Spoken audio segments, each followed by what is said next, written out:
নমস্কার, সাহা ফ্যামিলি টুতে আপনাদের অনেক অনেক অভিনন্দন এবং স্বাগত জানিয়ে আবার একটা নতুন ব্লগ শুরু করছি। তো এই যে এখন বাজে হচ্ছে 9:10।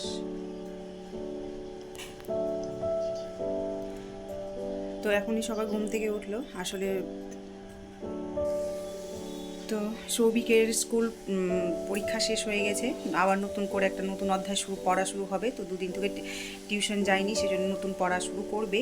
তো এখন ছুটি আছে, ওই জন্য 9টায় ঘুম থেকে উঠলো, কারণ পড়ার তো কিছু নেই। টিউশন না গেলে পড়া বুঝতেও পারবে না, কারণ সায়েন্স নিয়ে পড়ছে, সায়েন্সের পড়াটা একটু আলাদাই। তবে বাংলা ইংলিশ কম্পালসারি, ওটা পড়লে হয়। যাই হোক, দুদিন ছুটি নিচ্ছে, নিক। ঘুমিয়ে উঠলো এখনই সবে, ব্রাশ করতে গেল। আর এদিকে মিঠি উঠলো, ওকে একটু গরম জল করে দিলাম, গলাটা একটু বলে ব্যথা ব্যথা করছে। তো মুখ ধুলো, মুখ ধোয়ার পরে গরম জল খেলো। তারপরে একটু ওই বিস্কিট দিয়ে, ওই গতকাল যেমন খাইয়েছিলাম ওইরকম বিস্কিট দিয়ে মুড়ি দিয়ে একটু ভিজিয়ে খাওয়ালাম, খেলো।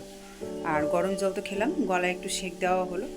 তো ও খেয়েও একটু রেস্ট করছে। আবার ও গতকালকেই বলছিল, মা আমার পড়াশোনাটাও হচ্ছে না, গান করাও হচ্ছে না, আমার শরীর খারাপের জন্য।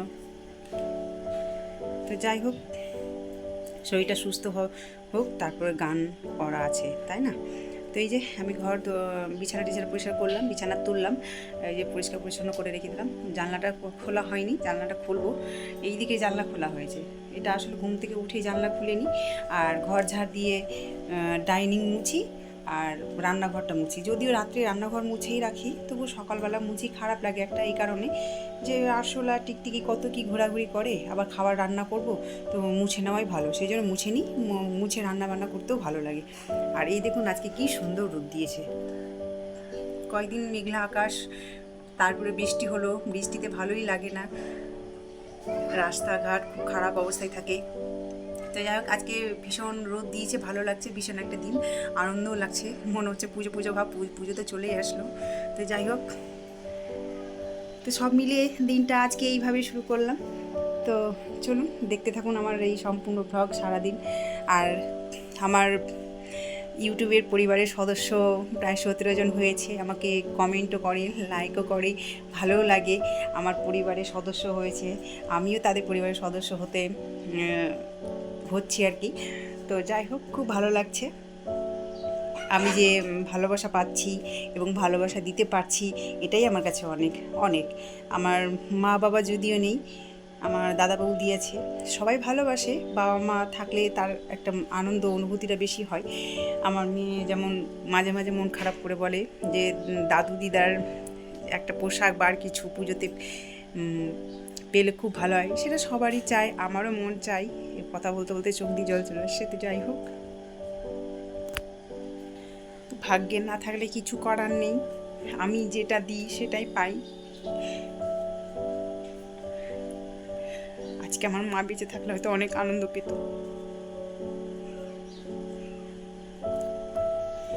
আসলে দাদু দিদা একটা ভালোবাসার জায়গা, আবদারি জায়গা। তো যাই হোক, এই পুজোর সময় এলে বেশি ভীষণ মন খারাপ করে, আমারও করে, আমার ছেলেমেয়েরও করে। তো যাই হোক, আমি আর বেশি এখন কথা বলবো না। তো সঙ্গে থাকুন, পাশে থাকুন, আবার পরে আসছি। তো এই দেখুন, সকালে সব কিছু সেরে বের এখন রান্না জোগাড় করতে বসেছি।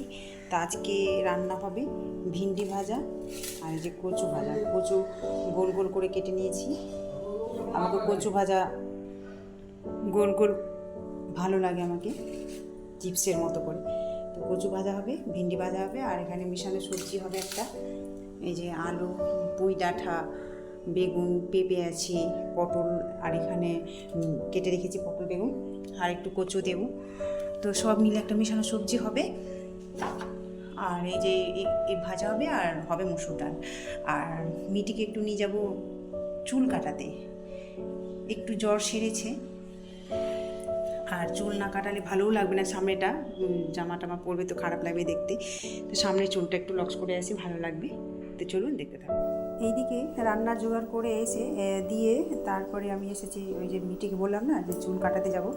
আসলে হচ্ছে দুদিন ধরে তো জ্বরে পড়িয়েছিল, উঠতে পারছিল না। তো আজকে ও নিজে থেকেই বললো যে মা সামনে পুজো আসছে, চুল সামনেটা কাটতে হবে, আবার গানের অনুষ্ঠান আছে।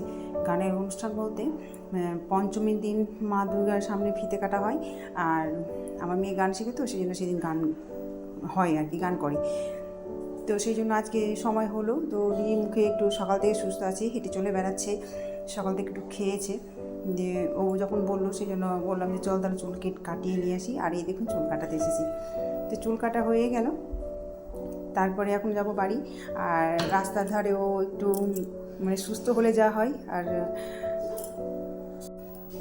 জ্বর জ্বালা হলে বিছানায় পড়ে থাকে, আর একটু সুস্থ হলে এই দেখুন দৌড়াদৌড়ি হাঁটাচলা করতে থাকে। তো যাই হোক, ও নিজের চুল নিজেই ঘাঁটতে ঘাঁটতেই যাচ্ছে, নাড়াচাড়া করছে, ও নিজেই বলছে যে ভালো লাগছে। আর বাড়ি ওকে নিয়ে এসে জানেন তো স্নান করেছে। আর এই দেখুন প্যান্ডেল, রাস্তার লাইটিং দেওয়াও হয়ে গেছে, পুজো তো আর বেশি দিন নেই। তো ম্যাগি খেতে চাইলো, এক প্যাকেট ম্যাগিও নিলাম আমি ওর জন্যই। দিয়ে বাড়ি ঢুকলাম, বাড়িতে এসে জানেন তো স্নান করিয়েছি, স্নান করেও নিজে নিজেই বলছে মা আজকে মাথাটা না হালকা লাগছে।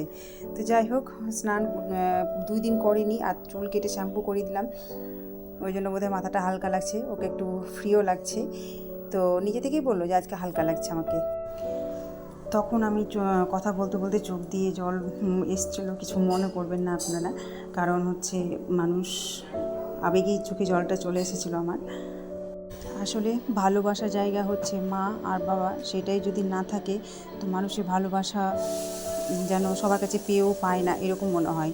ঠিক যেমন ভাত, রুটি, মুড়ি, ছাতু যাই খাও না কেন, যদি ভাত না খাও মনে একটা শান্তি আসে না, সেই রকম ভালোবাসা এমনই একটা জিনিস, মায়ের আবদার, মায়ের ভালোবাসা এমনই জিনিস যে লোকের কাছে যতই ভালোবাসা পাও, ঠিক ওই মা শব্দটা বা মায়ের কাছে ভালোবাসার জায়গাটা না পেলে আত্মাটা যেন পূর্ণ হয় না।